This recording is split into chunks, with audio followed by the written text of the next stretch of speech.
नमस्कार. मी आज पाणी न वापरता शेवगा शेंगा कशा फ्राय करायच्या हे सांगणार आहे.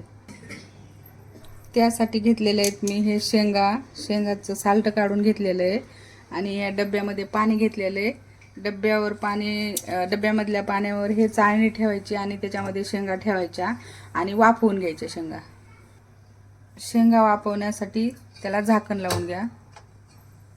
आता ही शेंगा आपण उकडून घेतलेल्या आहेत चाळणीमध्ये आणि चांगल्या वाफलेल्या आहेत. हे पाणी न टाकल्यामुळं हे जरा थोड्या चांगल्याच वाफवून घ्यायच्या, म्हणजे अशा अर्धा कच्च्या नाही वाफवायच्या, हे चांगल्या अशा वाफल्या पाहिजे.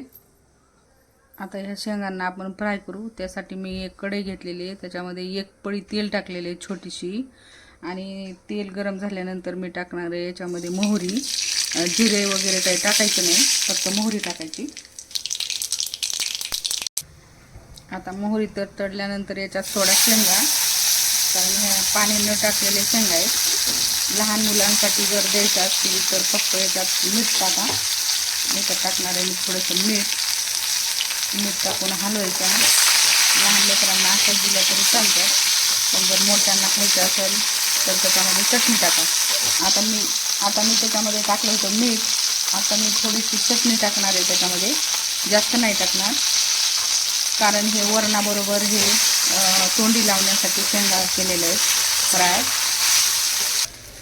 आता हे चांगले परतले आहेत शेंगा. आता मी याला काढून घेणार आहे.